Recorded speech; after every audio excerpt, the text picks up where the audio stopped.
Welcome to GDs, and this is Mayor of Kingstown, Season 1.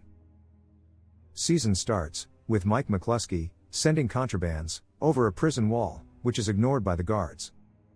We learn that Kingstown is home to multiple prisons, and brothers Mitch and Mike McLusky act as unofficial liaison between the prisoners and the community. Where Mitch has taken the reins of the business after his father, and he is popularly known as the mayor.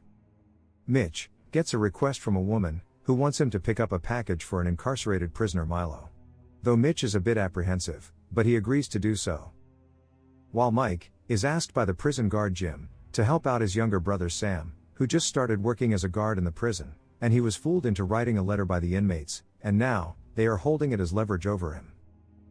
Mitch and Mike are able to negotiate for the letter with Bunny, the leader of blacks, outside the prison. But in the meantime, Sam, being teased about the letter inside the prison, loses his cool and hits the inmate. Sam makes it look like he was attacked first. As a result, the rest of the guards beat up the inmate, which results in the inmate losing his life. The captain, in order to keep Sam safe and away from the inmates, decides to shift him to the towers.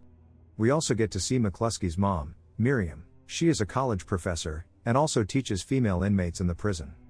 While their younger brother, Kyle, is a detective. Kyle goes with Mike to pick the package for Milo, and we find out that it is money which was stashed by Milo. They get the same and keep it in the locker of Mitch's office.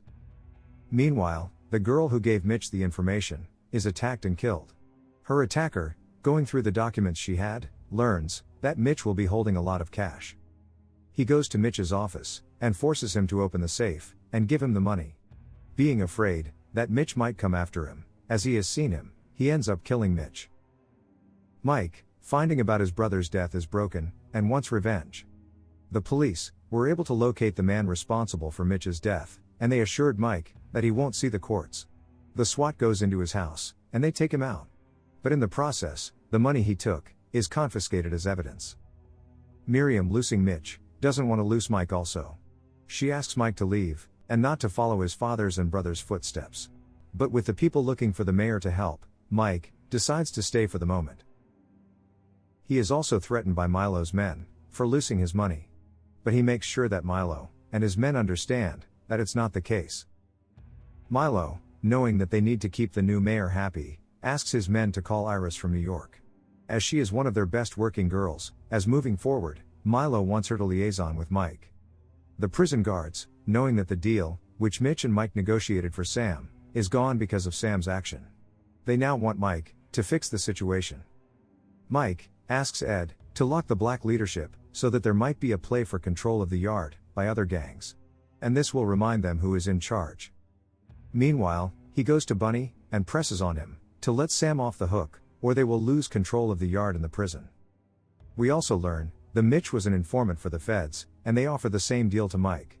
Mike lets them know that he knew about Mitch being an informant, and he is happy doing so. Apart from helping the feds and the guards, Mike also helps out the local police in making cases. Later, a meth head, cooking in his RV, accidentally leaves a burning cigarette behind, which causes an explosion, and ends up killing his wife and their young son. The chief and the others, knowing Kenny to be responsible for the death of a child, don't want to wait for a lengthy trial. They ask Mike if it can be arranged that he doesn't make out of the prison. Mike lets them know that it might be possible, but it will require making deals with all the gangs in prison, and they will ask for something in return later, and he warns them about the same. Mike lets them know that it will be easier if they take him out during the arrest. But with this being a high-profile case, as it involves the death of a child, they are not willing to take that risk. Despite Mike's warning, they still want to set it up. Mike reluctantly starts working on a plan. He first goes to Duke, one of the leaders outside. Duke lets him know that he is in to do the dirty work, provided the Mexicans and the blacks are also in. Mike is able to bring the Mexicans on board as well. But he knows that the cost will be too high, so he tries to ask the others not to make the deal. But they all want it done, even the prison guards agree to help out. Mike tried his best to convince them not to do this, as it will be a deal with the devil, but all of them want to go ahead with it anyways. Thus Mike tries to convince Bunny. Bunny, knowing that all others are already in, agrees to go ahead with the same. The police, in order to apprehend Kenny, raid a stash house, but he was not there, and in the raid, they lose one of their men. Kenny, the man everyone is hunting, shows up to Mike's office, letting him know that it was just an accident. Mike, in order to keep him safe, and not to go ahead with the deals, asks him to surrender at the front desk of the police station, so that he is not sent to the Kingstown prison. But as he goes to surrender, the police don't take him into custody there, thereby making sure that he is sent to Kingstown prison. As Kenny reaches the prison, he is killed by the inmates collectively. Miriam wants Mike to talk to Kyle and ask him to move away from Kingstown, as he is about to become a dad. Mike has a talk with Kyle at his cabin, where he asks him to explore his options. With the inmates doing what was required, the gangs start to press on Mike for favors inside the prison. Mike explains to Bunny that the guards are not going to press hard on inmates and will loosen up more, but that's all that they are going to get. Duke is also pushing Mike for favors. Mike shows him his place, letting him know that if he pushes more, the SWAT are going to make his life very difficult. And finally, Mike makes it sure that Carlos understands the same. In addition, he wants the guards to push back the leaders inside the prison, so that they would know how life was before. Mike is finally visited by Iris, and she tries to seduce him, letting him know that she is there to make him happy and to make things right between him and Milo. Mike asks her to leave, letting her know that she should be careful working for Milo. He also gets a visit from Mr. Shaw, who wants him to help stall the execution of a serial killer, Parker, as he confessed, and then retracted his confession for killing his daughter. And thus, her daughter's case was never tried, as her body was not recovered. He asks Mike to help him, so that Parker's execution is stalled, as when he dies, he stops suffering. We also learn that Mike is intimate with the district attorney Evelyn, but she has no interest in forming any emotional connection with Mike. Bunny asks Mike for help, and to take his younger brother to a hockey game, as he cannot leave the hood. In exchange, he will try finding answers from Parker. Mike agrees to do so, and during the game, a brawl breaks out. Mike gets Bunny's brother out of there, and he assures him that in next game, they will be going with backup. We also see the police going after Carlos and sending him to prison for outstanding warrants, while the guards continue to press the leadership inside the prison. Kyle and Ian are questioned by internal affairs in the wake of a shootout. Mike reaches there and helps the investigating team build a narrative so that both Kyle and Ian have nothing to worry about. At the prison, with the leaders being locked up, the whites try to take the yard, and a fight breaks out. Sam, in order to save an inmate being attacked, fires at the attacker, but having less experience, he accidentally ends up killing the victim. After the incident, the prison is locked down. Warden, learning about the incident, decides to shift Sam to the female prison. Bunny tells Mike that Sam will have to pay for what he did. In addition, his gang is not happy with how much they are being pushed, especially when they are owed favors. Duke also wants the guards to lift the lockdown, reminding Mike that they were the ones who made the deal. Mike is quite upset with Ed, with all the fuck-ups. He lets him know that the gangs are not happy. In addition, they might go after Sam outside the prison. Ed informs him that after what happened today, they won't be able to lift the lockdown, and if the gangs went after Sam outside, they will be destroyed by the cops. Mike warns Ed that if they keep pushing the inmates, the anger of the deal not being honored by them will boil over. Meanwhile, Milo, getting to know that Mike didn't fall for Iris's charms, asks his men to hurt her, thereby giving a chance to Mike to save her. As an injured Iris goes to Mike, he asks his assistant to get her looked by the doctors, whereas he goes after the man who hurt her, sending a message back to Milo. We learn that Milo is a Russian mobster who is in prison for killing guards during an armored car robbery, and the feds have been keeping an eye on him. As Mike returns back to office, he calls the feds in order to get Iris a deal so that he can keep her safe. Iris informs the feds that she was asked to sleep with powerful men in New York as a part of payment, and she identifies various such powerful men. Mike receives a call from Milo asking him to come meet him outside the prison. As Mike reaches there, another girl makes him talk with Milo on her phone. Milo lets Mike know that he should have listened to him before, and now he will have to take Iris out as she is talking. And he already knows where she is, as she has a tracking chip in her.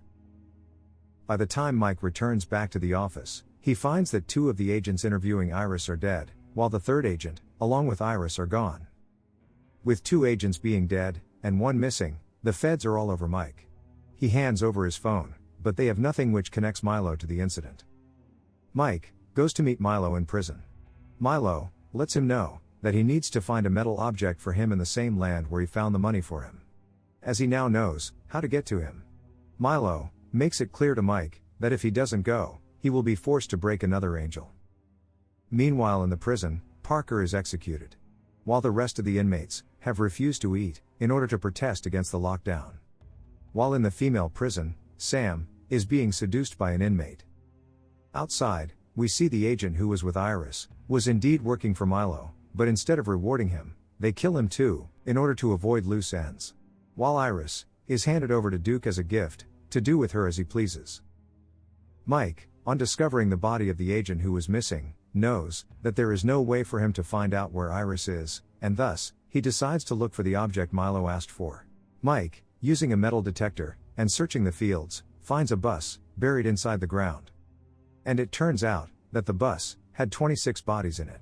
One of them being that of Mr. Shaw's daughter, the victim of Parker, who was executed. The authorities are surprised, not knowing what to make of it, and how Milo is involved.